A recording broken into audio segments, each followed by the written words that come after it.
welcome to another exciting episode of the #1 Comics Podcast. This is the only podcast that's dedicated to the review and discussion of first issues. I'm your host, Jonah, and with me, as always, is Bill. Bill, how's it going? Great, Jonah. How are you? I'm doing awesome. It's been a really busy summer, and it's starting to calm down a little bit for me, and I'm very excited about that because there's a lot of reading I want to get caught up on. Yes, comic book wise.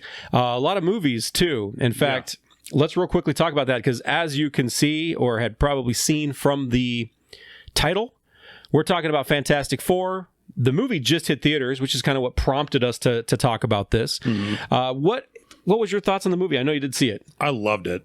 I really did. Yeah. I think out of all the Fantastic Four movies we've gotten so far, this is, I think, probably closest to the comic. Right, and I don't think that was an incredibly high bar. I don't think it was to jump over. No, which is nice. They weren't trying to compete against a Superman the movie with the new Superman, right? Or I guess you could even say like the Spider-Man movies versus the original Sam Raimi Spider-Man, which is relatively iconic, right? And it was a pretty high bar in my opinion. This was a much different type of movie. I was excited for two things in this movie. One, for the Thing. Because I loved the way he looked in the trailer. He had the big brow like he has in the comics. What do you think of the Thing growing a beard? I thought that was actually pretty cool. It is cool. And I always forget that it's like living rock is what he's made of. Is that so? You would probably know more about this than I would. Is that comic accurate? Like that he can grow, yes, like rock facial hair? Yes, that was pretty cool. Actually, I thought that was neat. Yep. And Galactus, I was excited to see Galactus in all of his actual glory and not just a silhouetted cloud. Galactus was probably my favorite part of the movie. I liked the movie a lot. It didn't give me the same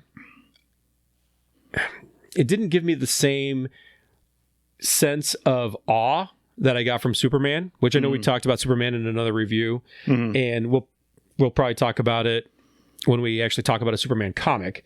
Right. Because when I got out of that movie, I was like, I really want to see it again, like right this second. And I know people who've seen Superman 2 or 3 times.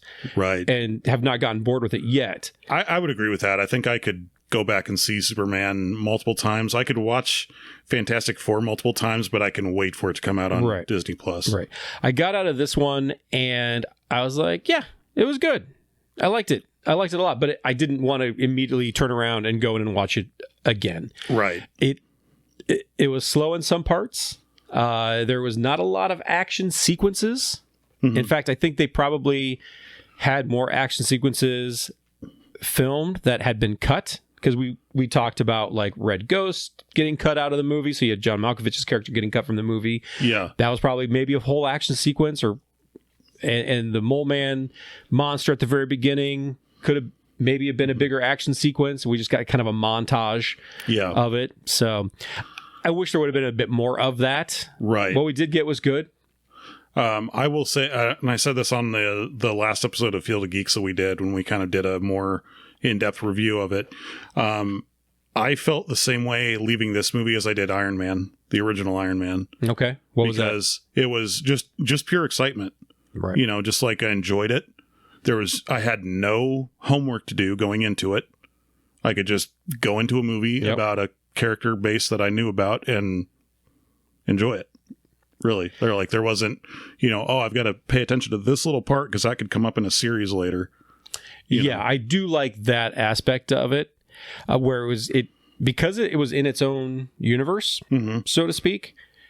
It was very much standalone from the other Marvel movies that we've gotten. There's not a lot of... there was Easter eggs, but there was not a lot of direct tie-ins to the other Marvel properties, which is good. I think that bodes well for it. Right. I do feel... I can't say I feel bad for Marvel, but I do feel from a number standpoint, they put a lot of stock in this and a lot of marketing behind it. Yeah. And I don't think it's going to be the big hit they were kind of hoping it to be. Unfortunately, I do agree with that. Right. I don't think, you just going to the grocery store, you see all kinds of things that are branded with Fantastic Four, like Snapple or, what Pop-Tarts, different things like that. I don't think that's going to be quite a much of a payoff as I thought it was I think going there's a Fantastic Four Little Caesars promo with like a 4-topping Little Caesars pizza it's like for like $8. Yeah. And diarrhea guaranteed, because Exactly. the last time I had Little Caesars, it was not good. And it's all pizzas I would never... first of all, I would never combine all those toppings on one pizza, let alone eat like those types of pizzas. No, I don't like it when pizzas do that, because it never fails. One of those toppings I don't like will inevitably get cut. A part of it will get cut onto the piece of pizza I do want to eat. Exactly. And then that slice of pizza is contaminated. Exactly. And it fucks it all up. Anyway. Exactly. Anyway, all right, let's get down to what we're talking about today. Fantastic Four. This is from 1996. This is Volume 2, Issue 1. It has a cover date of November of 1996, cover price of $2.95. This comic comes to us from the Wildcats team, which we talked about that comic of Jim Lee. He was on the plot and the pencils, and then we've got Brandon Choi on the script. Do you remember this when it came out back in the 90s? I do. I actually read this one when it came out. Did you read that? Oh, okay. That was gonna be my next question is, did you read this when it had come out in the 90s? Yes. Okay. I did like it because I didn't know a whole heck of a lot about Fantastic Four, like their origin. That was the whole point of this book, is to reset or relaunch everything, essentially, with the Heroes Reborn concept. I did like what they did with this a lot better than I did with the other Heroes Reborn titles, like the Iron Man, Captain America, that sort of thing, like the Avengers. I like this one a lot better than that. Yeah. By 96, I was not reading comics, so I did not read any of this. I was getting to that point of not reading them, because this was the time where they were kind of like both wrapping up Onslaught and the Clone Saga. And I was kind of just like, I'm tired of buying 50 comics to read one storyline. Right. Well, so for those watching that may not be fully aware, this was part of what was called the Heroes Reborn project. It was an effort by Marvel to boost sales of a few of their flagship titles by outsourcing them to a few of the more prolific studios, such as Wildstorm in this case, and then Liefeld's Extreme Studios, which Liefeld Extreme Studios, that was like Avengers, Captain America. I know, was it Whilce Portacio from Wetworks? That was a Wildstorm studio. He was on Iron Man. Right. And I didn't read those. In fact, I still don't think I've read any of those other ones yet. I think I have them, but I just haven't read them yet. Well, Jim Lee's Wildstorm studio, he took on the reins of this Fantastic Four that we're going to talk about, and Iron Man. Like I said, the other two went over to Liefeld's Extreme Studios, and it was a relatively short-lived project. I think it ran about 12 issues, if I'm not mistaken. We'll talk a little bit more about that. This endeavor was set in a pocket dimension, establishing an all-new continuity. So like what you'd said about, you hadn't really read Fantastic Four before that and knew much about their origin. It was nice because this was like a totally fresh start. Right. So you didn't have to have any of that information, or you didn't have to read 30 years of comics to kind of know what was going on. Exactly. It gave all these characters new, refreshed origins. They had no memory of their past life in the proper universe. Everyone else kind of in the Marvel universe, they kind of think these heroes are all dead at this point in time. They're just gone. And so they think that they all perished in battle with Onslaught. You'd mentioned that. And so Fantastic Four, gone from the regular Marvel universe for a period of time. They were replaced with a new version of Heroes for Hire, the Thunderbolts, which we'll be talking about very soon because I'm a huge Thunderbolts fan. Right. So, they're Marvel's first family is kind of what they're known as, and that's what they're sort of reintroduced as here, so to speak. But let's talk a little bit more about the book as a whole. So leading into the relaunch, Marvel's first family had gotten to issue, I'm trying to think of where it left off or where it had gotten to, because they mess around with the numbering all the time. Right. I remember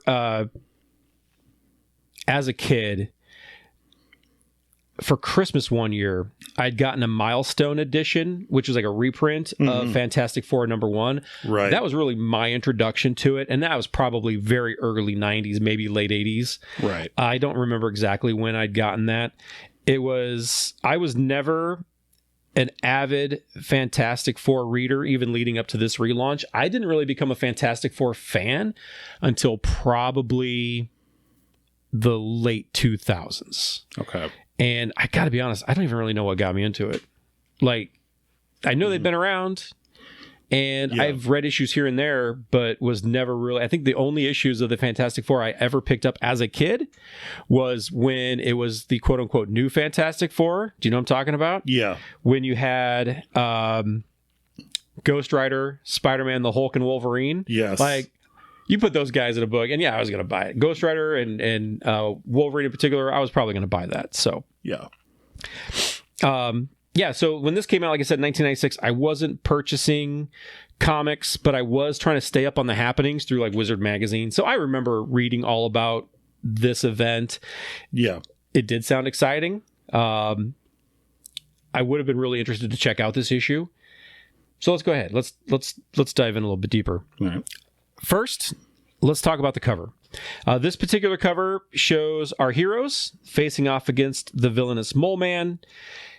I do have a question, though. I don't know if I've ever noticed this, but the Thing has like 4 fingers all the time. Mm-hmm. Why did he lose a finger when he transformed from Ben Grimm into the Thing? I never understood that. I never really understood that. And I don't know if it's ever been explained. Yeah.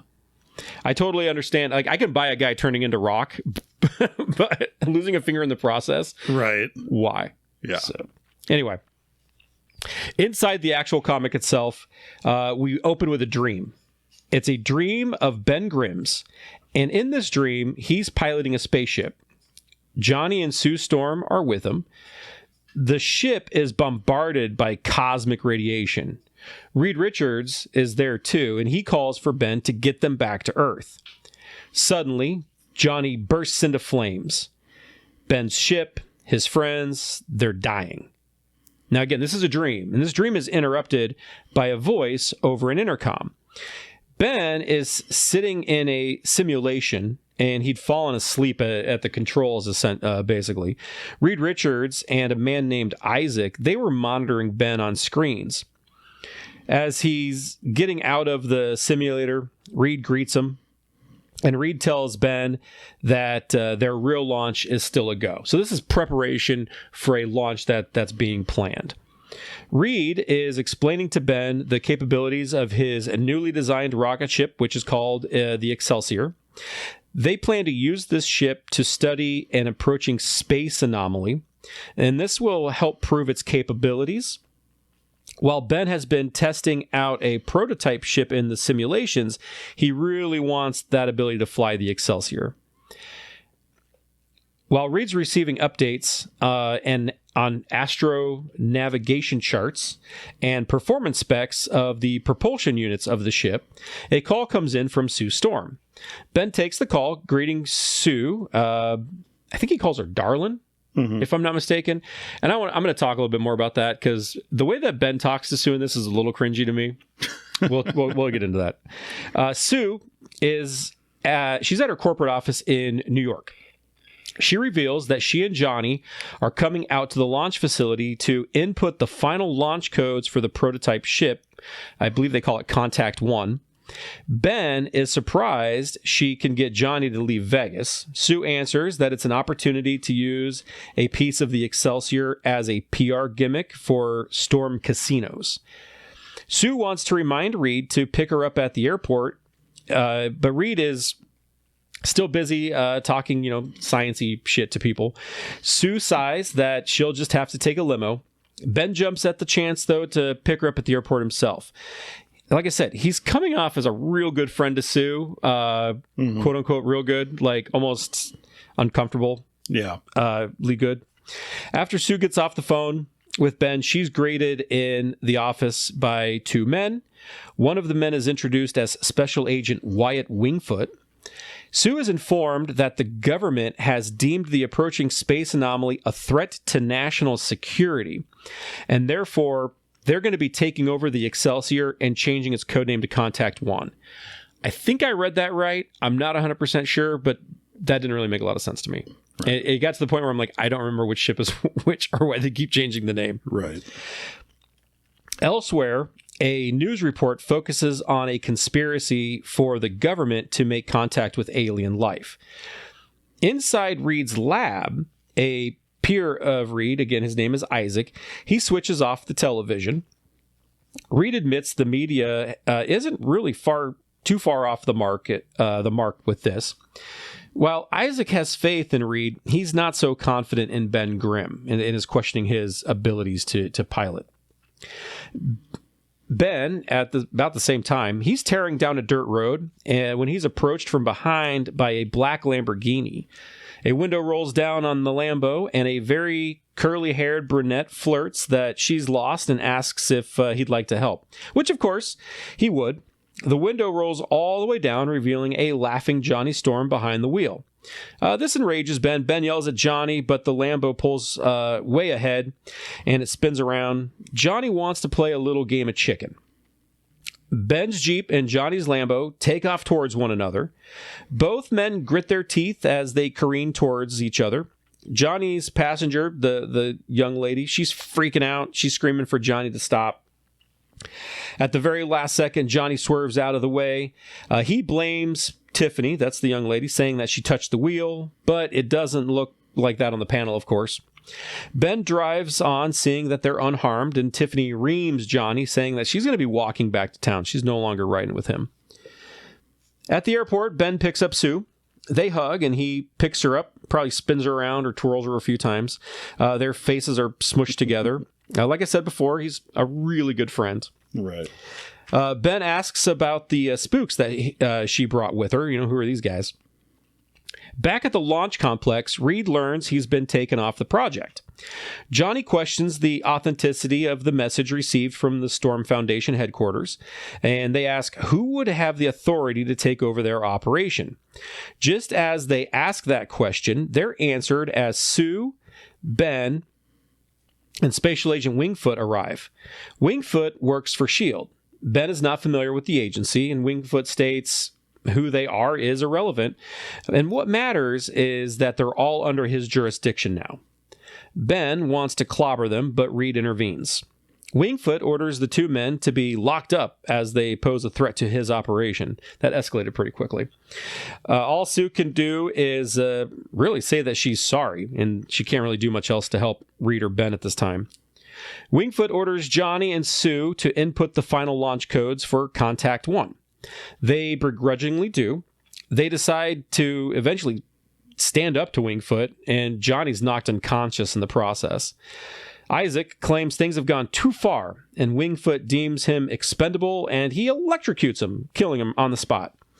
Sue and her brother are taken captive.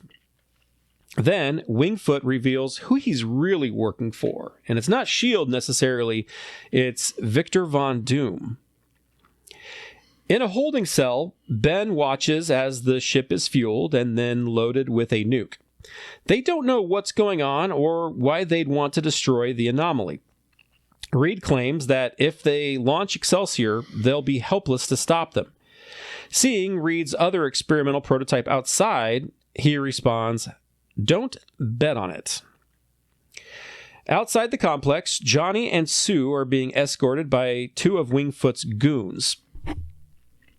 Johnny uses his keys to set off the panic mode on the Lamborghini that's parked nearby. They use the distraction to overtake the goons, knocking them unconscious. They then run off to free Ben and Reed. A single guard is quickly subdued, and the two prisoners are released.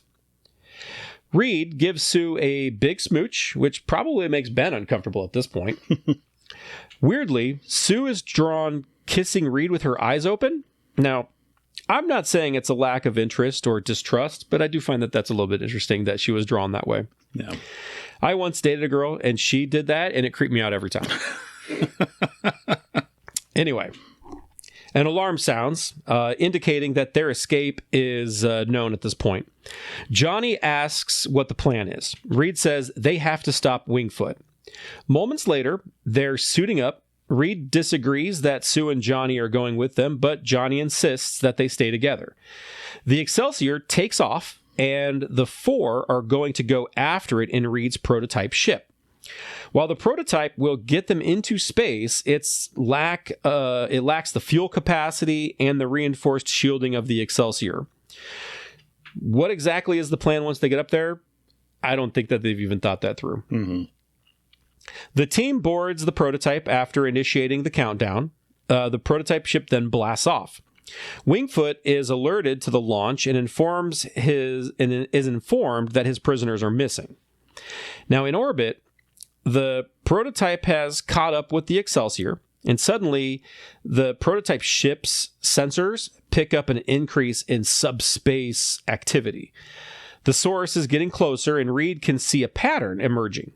It's a code of some sort, as if they're being contacted by someone or something. Reed is registering a disturbance within the subspace field itself. A spike in the energy pattern causes Reed to have Ben increase power to the shields. However, the radiation levels are becoming too dangerous for the prototype's shields. Then they spot something coming out of the subspace disbursement field, or the subspace. There's a lot of sciencey words in this that I'm pretty sure are just strung together. Right.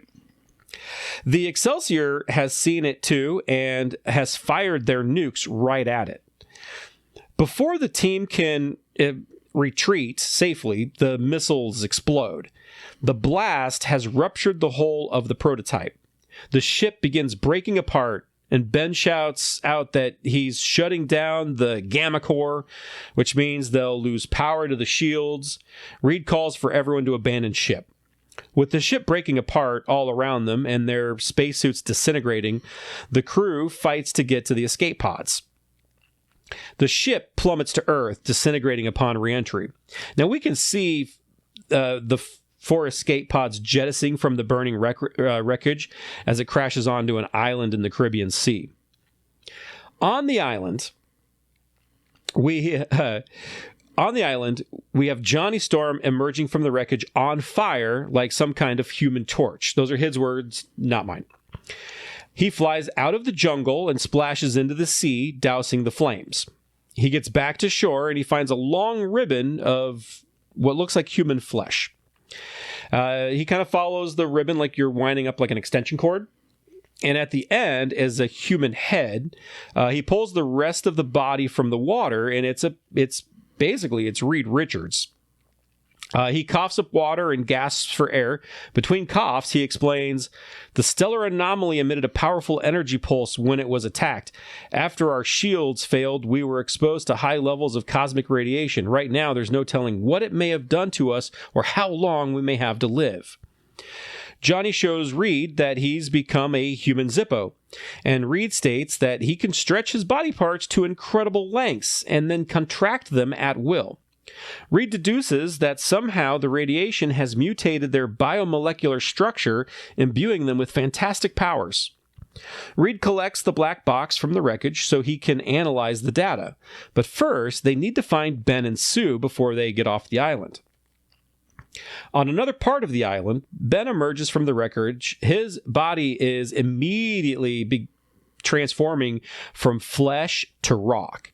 And then on another part of the island, Sue emerges seemingly unscathed. She finds the ship's quantum drive. It was shielded by the escape pod during re-entry, but the containment shell is damaged and the reactor has become unstable. If it reaches critical mass and explodes, the entire island could be completely destroyed. All of this is revealed through like expository dialogue of Sue saying this out loud to absolutely no one, which makes me laugh. Sue goes to find the others, finding herself in a tunnel. She comes across a monstrously transformed Ben in what is a really, really gorgeous splash page image. Ben and Sue are suddenly attacked from behind. Topside, Reed and Johnny hear the team cry out. They're searching for they've been searching for them. The ground gives out beneath them, and they find themselves in the cave and surrounded by these short humanoid cave dwellers. Now, the cave dwellers carrying them off to a much larger cavern, and in this larger cavern, there are these stone pillars that Reed sees inscriptions on, and they resemble the signals intercepted from the wormhole, essentially. He deduces this island must be one of 2 points on Earth linked to the anomaly. Okay, why not? In the cavern itself, they see Ben and Sue, though they understandably don't even recognize Ben. The two are chained to a sacrificial altar and are about to be devoured by a bigger monster. As the monster bears down on Sue with its massive fangs, she turns invisible, stopping the creature cold. Ben snaps free of the chains and clobbers the monster. He thinks that Sue'd been eaten because she's not there. Sue then turns visible again. Johnny and Reed leap into action to aid them. The monster is back on its feet, and Sue sees that someone had brought the unstable quantum drive down there into the cavern. Now, that someone is the leader of the cave creatures and is the master of this underground domain, and his name is the Mole Man. And with that, we are to be continued. Man, that's a lot in that issue. It really is. Like, that was a long synopsis. Yeah. What are your thoughts? Like I said, of all the Heroes Reborn comics, this is my favorite one. And I really enjoyed going back and rereading this one because, younger me probably didn't understand half of what was going on in it, especially with all the, sciencey terms. I think 45-year-old me doesn't really understand what all that's going on with the terms. But I think what it does a decent job of is I kind of see the Heroes Reborn kind of like the ultimate line where if you'd never, if you were a young kid picking up your first comic book, you knew who these characters were, but you didn't know their story. Yeah. This would be a good comic book to pick up. Yeah, agreed. In terms of the sciencey babble shit, it's very much like the Superman movie that was just released, where there's a lot of that in it. And you're like, oh, that doesn't really make sense. But then at the same time, you don't care because you're still enjoying it along the way. Well, it's kind of like what Marvel does with their movies. It's like, if you can't explain something, just put the name Quantum in front of it. Yes. And then all of a sudden you have a MacGuffin that you don't need to explain. Yeah. Definitely. And this reads to me, and I do not mean this as an insult. Right. This reads to me in terms of like the art and the dialogue and the pacing as if this is like, if someone asked Michael Bay to make a Fantastic Four movie, this would be it. Right. And again, I think that's a good thing. You've got fast cars, sexy women, bad lines, kinetic action. It's a Michael Bay movie in comic book form. Right. Jim Lee's plot, it's a decent update to their origin story. And there's some neat elements that are added in, like having Doom using the little subterfuge to kind of take over Reed's project. Mm-hmm. As for art, it's good. I think some pages look better than others. Yeah. But the panels in space in particular, or the characters after their transformation, are so freaking good. Mm-hmm. I think a lot of the stuff, very typical 90s art with a lot of it. But those pieces in particular really stood out to me. Yeah. I'm not a big fan of Brandon Choi's scripting here. And like I said, there's a lot of science babble. Not that really cares. But it comes off as just like an attempt to sound smart. And I think that's really one of the biggest challenges when it comes to Fantastic Four comics is when you're writing a character like Reed, who is the smartest person in the Marvel Universe. Right. It is hard to write more intelligent than you are. Yes. And again, unless you're making up just a lot of fucking made up shit. Right. In which case it sometimes will sound like you're a lot of made up shit. Well, it's like if you're going to write a story about a guy who's a heart surgeon, you need to know something about open heart surgery. Right. Correct. You know what I mean? And that's what there are. I think of some of my favorite writers in the past and like what some of those backgrounds are, where they have like the medical history They've got the science background or the knowledge, and so that way, even when it's made up, it still seems relatively plausible. Right. Michael Crichton comes to mind as like one of my all-time favorites, and there's a reason for that, because he does it in such a way that I'm like, oh no, that makes a lot of sense. Right. Even though he's probably making shit up, or was. Rest in peace, Michael Crichton. Right. So yeah, that's one of the problems I've always had with people that are writing Reed Richards as a character. It's difficult to write someone who's a genius when you are not. I don't think I'd be able to write a good Reed Richards. It would sound just like this probably. Right. Then simping out on Sue was cringy. And Sue's expository dialogue to no one was annoying to me. Yeah. For me, all in all, it's a valiant effort at relaunching the Fantastic Four. I think it read like a good summer popcorn flick. Yeah. And again, I think I mean that.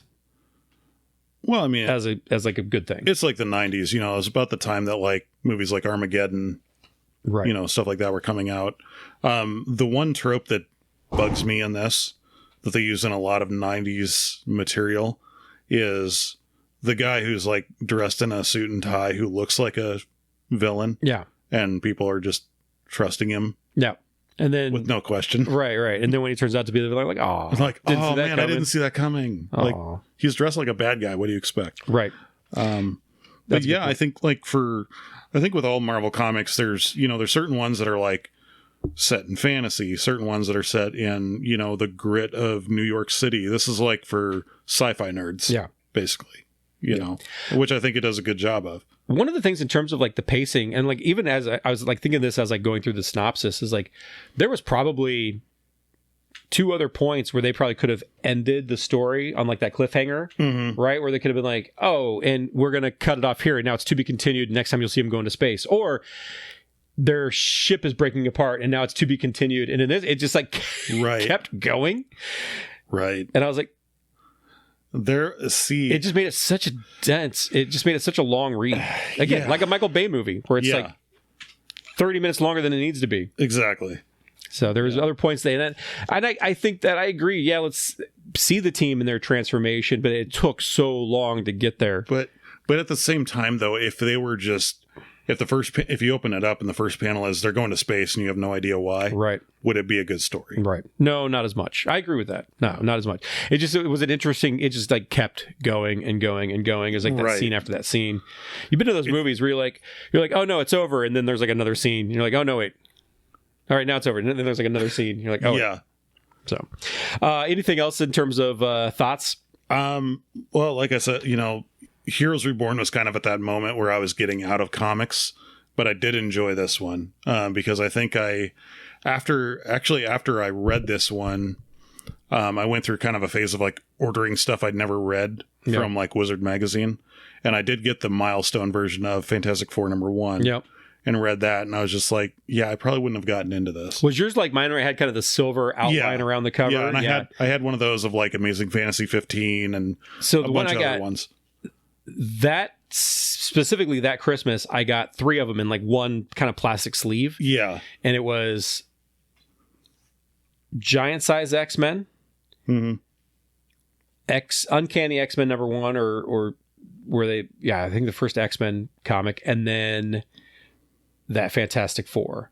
Yeah. I have no idea what's happened to those issues in the last several years. Right. I did lose about 3,000 or 4,000 comics in a flood years and years ago, and I'm pretty sure they were probably included with that. Right. So I no longer have those copies, unfortunately. Right. But because they were cool. Yeah. Let's see. Okay, so let's talk about what came next, because I mean this was 30 years ago, and so there was a lot. And we're not going to touch on everything necessarily, but Volume 1 lasted 416 issues. And that also included 27 annuals. So really, they'd gotten to almost, between that and the annuals, like almost 500 issues before they did this relaunch. This second volume lasted 13 issues. The Heroes Reborn concept itself, it was, experimental. I don't think it was ever intended as a long-term plan. One is I don't think Marvel could afford Jim Lee and Rob Liefeld long-term, right? Right. Volume 3, that began in 1998, and that ran for 70 issues. At some point, Marvel began using dual numbering, which goddamn, one of my biggest pet peeves when it comes to comics is legacy numbering. Yeah. And so they began that like with issue 42, where it was also issue 471 as an example. Right. And that drives me insane. At issue 500, it simply reverted back to its original legacy numbering. Think if you're like someone who's relatively new to comics and you read issue 400 or you read issue, I don't know, like 57, and then there is no 58 because it's now 500 or some bullshit like that. Yeah. It drives me nuts. They did that a lot with the Spider-Man series too. And they do it with all that shit. Bugged the shit out of me. Yeah, I hate it. As an aside, like I said, the legacy numbering is one of my biggest comic book pet peeves. I have many. We could do a whole episode just dedicated to Jonah's pet peeves. Right. Volume 3 saw several creators come in for runs. This includes Scott Lobdell, Chris Claremont, Jeff Loeb, Mark Waid, J. Michael Straczynski, Mark Miller. In 2010, the series was relaunched simply as FF, which was a reference to the term or the name Future Foundation, is kind of what that stood for. And this is where they had like new black and white costumes, and it also included Spider-Man as a character. I've actually got at least the first couple of because by that time, issues of that. I believe Johnny Storm had just died. He was seemingly dead. Yeah. He like sacrificed himself or something. Yeah. In late 2011, Fantastic Four celebrated its 50th anniversary, and that reverted the book to its original title and legacy numbering, and that was with issue 600. Yeah. The title was again relaunched in November of 2012 with Matt Fraction and Mark Bagley on it, and that came with a new number 1. Again, it drives me insane. Right. Another series was relaunched in 2014. That was, I believe, James Robinson was the author on that one, and that was canceled in 2015 at issue 645. The book was relaunched by Dan Slott in 2018. And I believe that was volume 6, technically, and that ran for 48 issues. I had bought some Fantastic Four comics up to that point and was becoming a fan of the characters and their world. And so I remember picking up all of that particular run in 2018, starting in 2018. Right. Now, in 2022, another title was launched, this time by an author, by writer Ryan North. And this, I believe, was a 33-issue run. It just ended with a new relaunch at number 1 by essentially the same creative team. I know Ryan North is still the writer on it. They did switch the artist. I know this is a podcast that's dedicated to number 1 issues, but that I think was a change just for the movie sake, and I think it was completely unnecessary. Yeah. Because you have, not only is it essentially the same creator who's steering the ship, but it's like mid-major event, which is the One World Under Doom event going on right now. Right. It's like mid-major event. Let's end this title. And then, oh, hey, there's a new movie. Let's start with a new number 1. Right. And I don't like that. Yeah.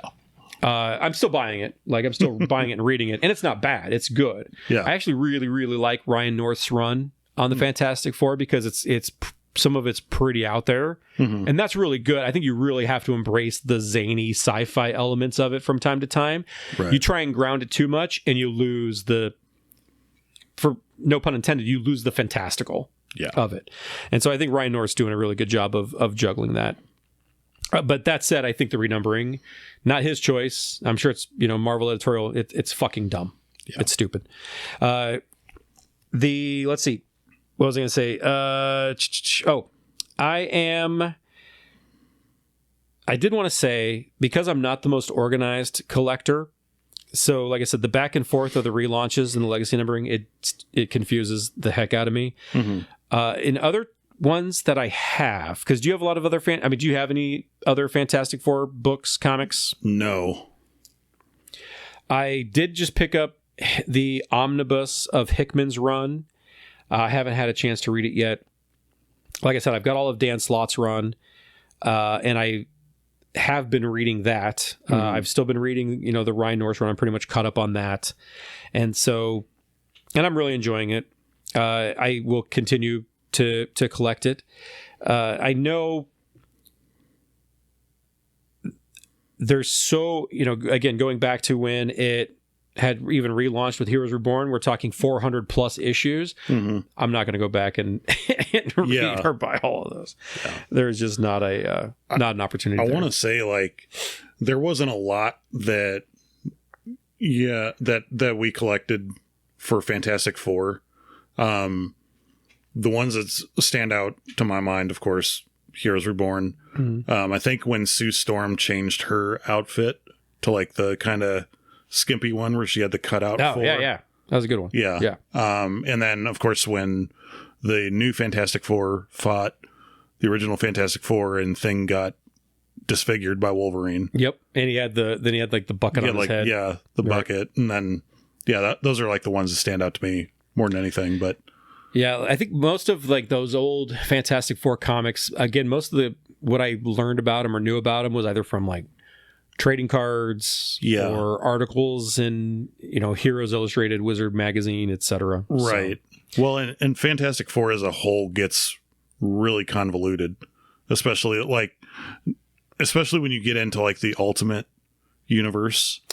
Like it's even that way now because there's like the Council of Reeds. Right. Well, there's an Ultimate Universe now. Yeah. That was created by a character called the Maker, which is an evil alternate version of Reed Richards. Right. So yeah, it does get a little convoluted. Don't get me started on Franklin Richards and how complicated that story is. No, and I guess what I would, if there's anyone out there who's like looking to pick up a comic book and start reading it, you can start with.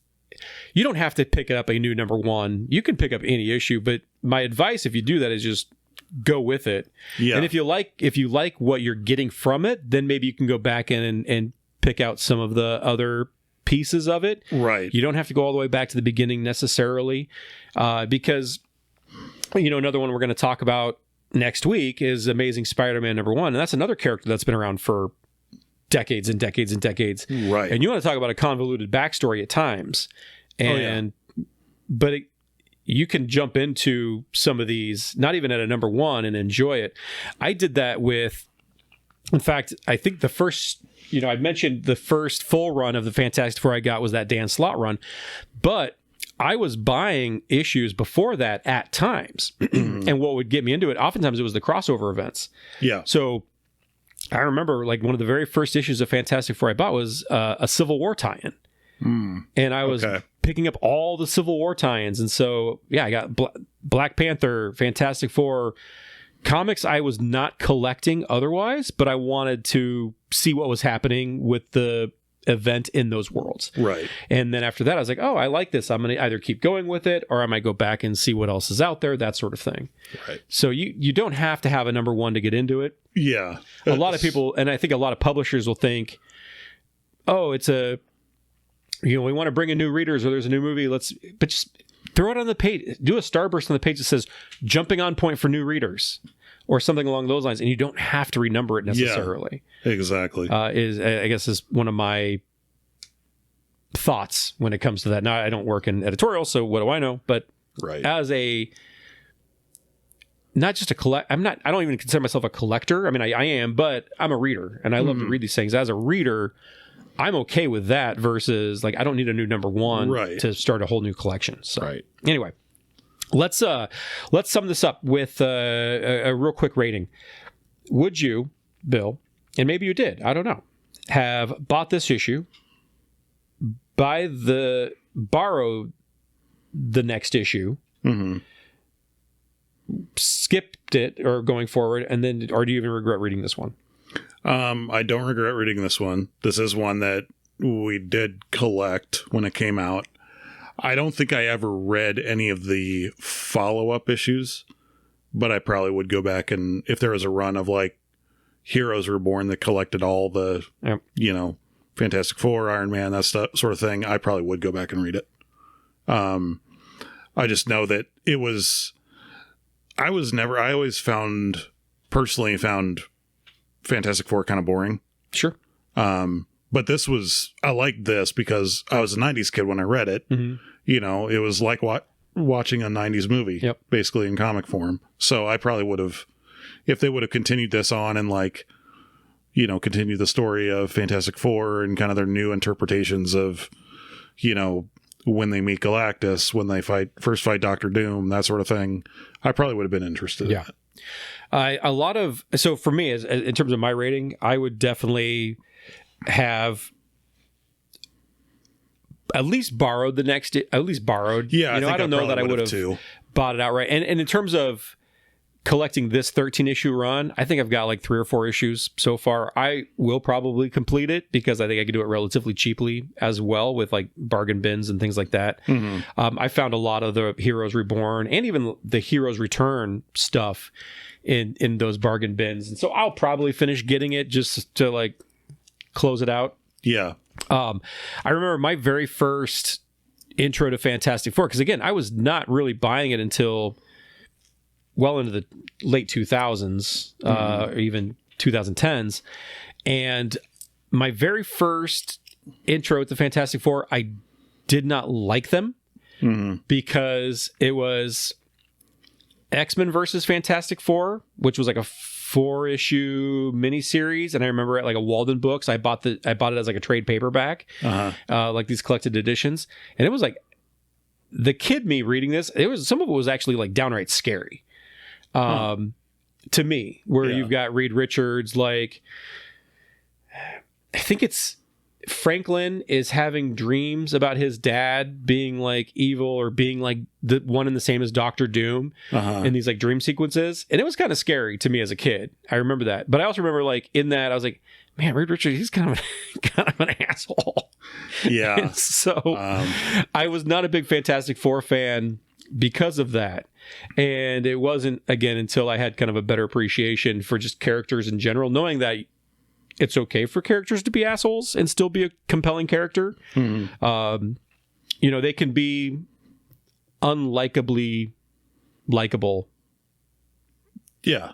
Or likably unlikable. Like you kind of... At the same time. Yeah. Like you kind of love to hate them. Yes. Or... Yeah. That was kind of me and Reed for a long time. Right. So, anyway, I would definitely at least have borrowed this and probably want to check out the next issue because it does end on a cliffhanger where they're about to throw down with Mole Man. So good stuff. So yeah. Anyway, that's what I had for this one. Any final comments? No, just I would recommend, especially if you saw the movie Fantastic Four and wanted to go back and read some issues of Fantastic Four, this would probably be a good jumping off point, even though it is a limited kind of run. 13-issue run. But I think this is a cool jumping on point. If anyone wants to check it out, and again, you could probably find this for a couple bucks. Yeah. You're not going to overpay for this title necessarily, and nor should you. Right. But if you like Michael Bay, if you like Fantastic Four, this is the Michael Bay of Fantastic Four. And I would say just as a huge Jim Lee fan myself. Yeah. I would pick it up just for that. Yeah, it's worth it for the art alone. Yeah. Again, some of those splash pages are drop dead gorgeous. Yeah. So, cool. Well, that's going to do it for this one. As always, I'm Jonah. This is Bill. Thank you very much for checking us out. Follow us on Facebook. Smash that like button here on the tubes, or get us wherever your podcasts are that you're listening to podcasts, which I guess I've never... So I don't listen to the podcast. Like, I don't listen to my own voice. I'll watch a YouTube video, but I don't like to listen to my own voice. So I have no idea how this translates to an strictly audio when we're like describing what's happening on pages that they can't see. Well, I think you do a good job of describing it. I'll try. I try sometimes. But I think that's kind of the advantage to YouTube, is that you can follow along and then like see some of the pages and stuff like that we're talking about, and all that. But yeah. But regardless, check us out. Part of the Field of Geeks network. Thanks everybody at the Field of Geeks for helping to make this happen. Special thanks to Raven X for the theme song. Yeah. And as always, I'm Jonah. This is Bill. We'll see you guys next time. Later. Peace.